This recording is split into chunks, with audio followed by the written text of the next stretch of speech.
All right, what's up? Going to be talking about how you can build a strong early game setup today. This is for pre-JR normal, or yeah, just before you beat in JR normal. This is going to be the type of setup you're looking to go for. You're looking to build to be able to get those completes on King normal, Rage normal, JR normal, all that stuff.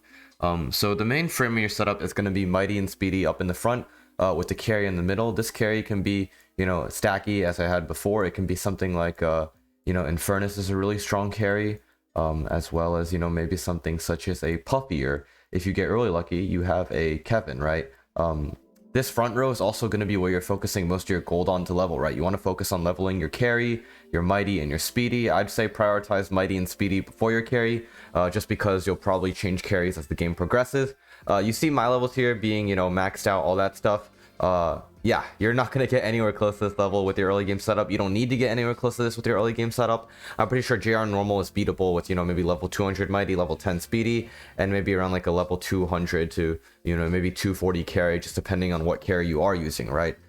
This is going to be the main focus of your setup. It's going to be, yeah, just the part of your setup that you really want to rely on, and you really want to put all your damage and resources in.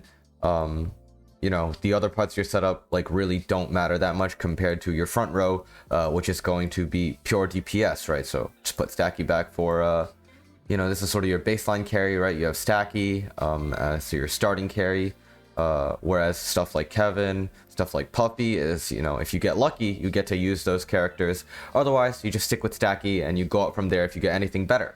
All right, next up, in your mid row, you want to have stuns, right? The reason you have stuns is so that you can, of course, stun enemies to give your carry more time to kill them. Stuns don't need to be leveled because they're there for their ability, right? And so most stuns don't have their ability affected by level. And even if the damage does increase, you still want the main damage focus to be on your carry, just because it will be much more significant than the damage of most stunners, right? So Teddy, Sparky, Fury are really good. You want to look at the stun duration, if it's AoE or not. Other stunners that can be strong is Cappuccino here. You don't need Cappuccino evolved like I do here at Ice Cappuccino. Just a regular Cappuccino can work well too. Something like, Chili is also strong. Something like a Frostbite is also pretty good. You're just looking for a good duration. You're looking for AoE if possible. And those are going to be the main factors in determining strong stunners. Of course, Ash is really strong. The Archangels are really strong. Blue Archangel and Yellow Archangel. Red Archangel is pretty useless for this purpose. These are all great stunners that you can get access to before you beat JR normal. Yeah, just, very solid, great stuns to use in that mid row. All right, the back row doesn't matter too much in the early game unless you get pretty lucky, right?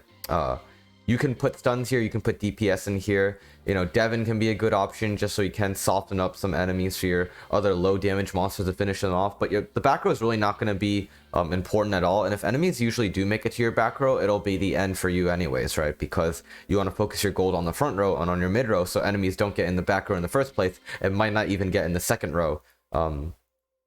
So units I had before, stuff like maybe you add in a stun, maybe you add in some DPS, maybe you add in another stun, right? It doesn't really matter here. But if you do manage to get a global ability monster here, you do get a little bit lucky, or you do get some summoning stones for some special monsters. You do want to put these global monsters here, right? What I mean by global monsters is monsters with abilities that can affect the entire map. Stuff like Felina, who can ult the entire map for damage. Stuff like... where is she? Archimedes. Don't need her evolved. You can just have a regular Archimedes. Nice 2-second stun on the full map. Even something like a Crispy, just add damage to the map. Stuff like Susanoo is also good as well to be able to resummon rocks, take more advantage of that level restart. Just all these monsters that impact the entire map in the back row are all going to be really, really solid here. If you do get a monster like a Jiraiya that is able to impact the back row, I would instead recommend... impact the game from the back row. I would instead recommend just putting Jiraiya in the front line as a carry. Like with a lot of the DPS mythics here, you get them to level 10, level 15, can help you clear JR normal pretty easily with a decent level mighty, decent level speedy, right? Jiraiya is really solid carry. Amaterasu is a good carry too in the back. Susanoo can also be good. Zeus is of course good. Hades is good as well. Just these sort of DPS type of mythics that you can just level up a little bit and they'll be able to carry JR normal for you. Yeah, that's pretty much it for making a strong early game type of setup. Just have your DPS in the front, just have your stuns in the middle. just have whatever in the back. If you have a global ability, put that in the back, will definitely help out a lot. This is a remake of one of my earlier videos. I'm still going to keep that video up because, you know, I think it can still help a little bit. It's still pretty relevant. But yeah, that's going to be it for this video. Oh, like, subscribe, and yeah, see ya.